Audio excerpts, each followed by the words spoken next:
and flip over when you throw it. So you want to get a little momentum in it when you throw it.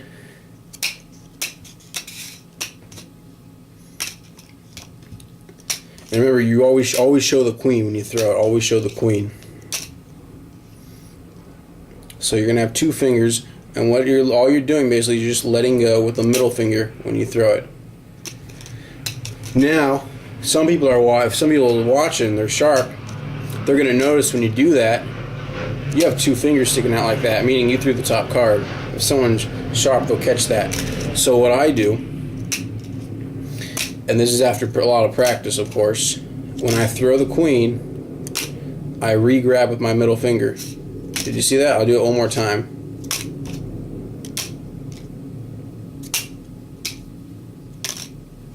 Just like that.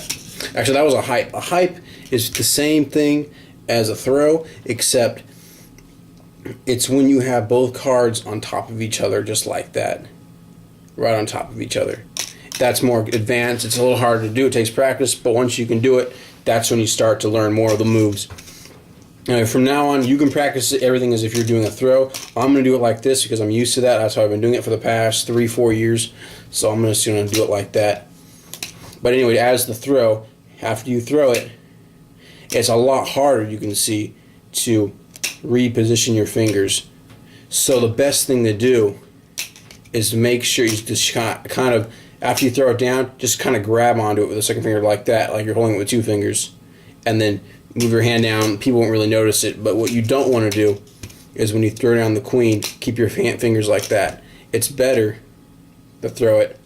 And after you do it, then after you throw it a few times, then practice getting your finger down so it's not obvious what you're doing.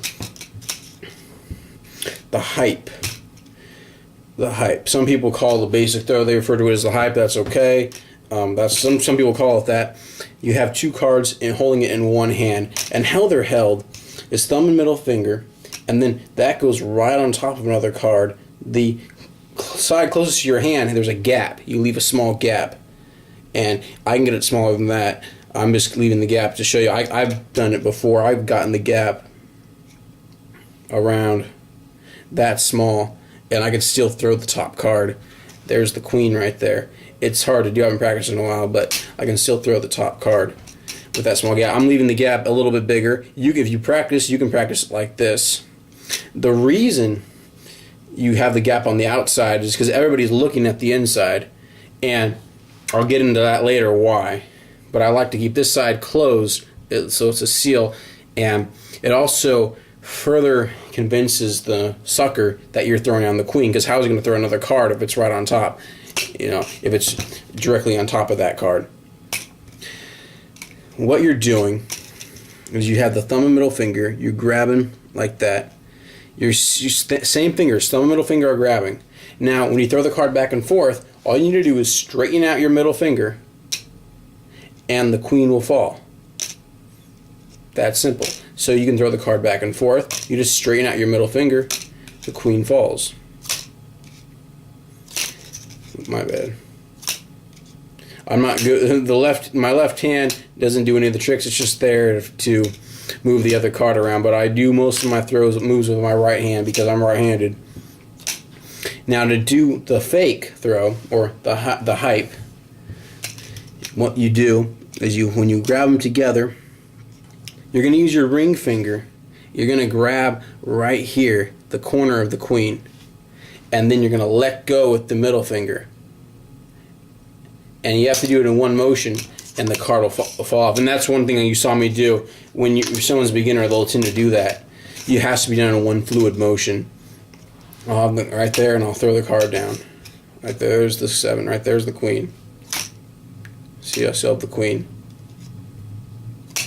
And there's a queen in my hand. There's the 7. There's the 7. There's the queen. There's the queen. What you're doing in slow motion, and I can't really show you in slow motion and do it. You have to do it with speed. You have to flick your wrist a bit. You're throwing the card down, and you can grab with your middle finger or your ring finger. You can grab right here before the trick even begins. You can grab it here the whole time if you need to practice like that. You grab it here. All you're doing is you're going to let go with the middle finger, and there it goes. Simple as that. it takes practice getting used to grabbing the cards and quickly throwing it, and when you grab it that quick. And that just comes over time. Practice. I'd say it took me 3 months to get this down, the cards right on top of each other. And then the hype, or the double hype as some people call it, when I learned it, I learned this was the hype, is when you show both sevens. And what you do here is I take the queen, I do the fake throw or the hype, and I fake the queen here. It's really in my hand. Then I grab the other card that's a 7, and I show that to be a 7, and I show the next card to be a 7. And that's why you use the same losing card. If I had a 7 of spades and a 7 of clubs, then somebody that's sharp, that's watching, could notice that I showed them. They might notice I showed them the same card twice. So that's why you use the same card. So that's the fake throw, and that's another reason why you hold the cards so close together. After I throw the queen down, I show the 7. If I keep these cards, I keep a gap here, somebody could see there's a queen behind that 7, when it's supposed to appear that these are both 7s. That's why I keep that side closed, this side open. This open side, that's all I need. I need that space to grab. I got the space to grab. I'm going to show the 7. I'm going to throw down the queen. I'm going to show the other 7. So it looks like the queen's right here, but it's not. So I show here's the queen, and I put that down. I go, there's a 7, there's a 7, just like that. There's a 7, there's a 7. It looks like the queen's in the middle, but it's not, because I hyped it, the card. Now I'm going to move on to the, and this is all basic. I can get it more into detail if you want. I'm probably only going to leave this video up for a short amount of time. I'm pretty much just because you asked me for it, but I don't like showing this to everybody. So I'll probably only leave this video up for a small amount of time. And if you have any more questions, please ask me. I'll make another video explaining something more in depth if you need it. The bent corner scam is done. Basically what happens after you won some money, and that's a whole nother ball game. I could talk for hours on how the actual con is done. But after you won some money from a sucker, there's a lot of ways to do this. A basic way is a friend of mine will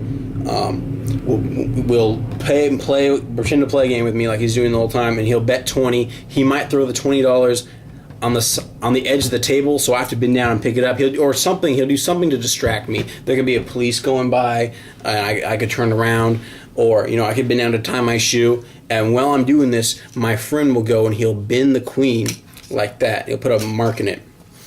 I'm going to come back and pretend not to notice. I could be wearing sunglasses. People don't know how good my eyes are. I could be blind to one eye. But I'll throw the cards around. My friend bets right here, $50, wins. And that further convinces the mark to bet. And one thing you never do, people say you do this, they say that you let somebody win once to sucker them in and then bet big and take their money. You never let somebody win ever. Never let them win, or that you run the risk of them running out on you, and and you don't want that. You never let somebody win. Anyway, the person bets here. It's not there because I've switched out the bent card for a losing card. And there's the queen. How it's done. That's bent. I'm going to do it again really slow. See if you can watch it, if you can catch me. I'm going to kind of give you a hint of how it's done right here. There's the 7. There's the 7. I'm going to show you again. That's a 7. That's a 7. It's not here, though. Did you see it that time? If you didn't see it, I'm going to show you one more time. I'm going to go really slow. What I'm doing, I'll show the queen on the other side. All you got to do is follow the queen. While I'm showing the queen, my right hand is bending the 7. And no one's noticing that. They're watching the queen. And they don't notice anyway because my hand's covering it up. And then I'll throw down the queen. I'll pick it up. Now I have the bent 7 on top of the bent queen. I'm going to grab on the queen, throw the 7. It looks like I'm throwing the queen. Then I'm going to unbend like that. Just like that. Just like that. Unbend. Put down the 7. But as I put down this 7, then I'll put down the 7 I just unbent, or the queen I just unbent. And that's how you do the throw. I could go a lot. I just barely scratched the surface on it. I can go into a lot more. That's basically how it's done. If you have any more questions, you can ask me. Thanks.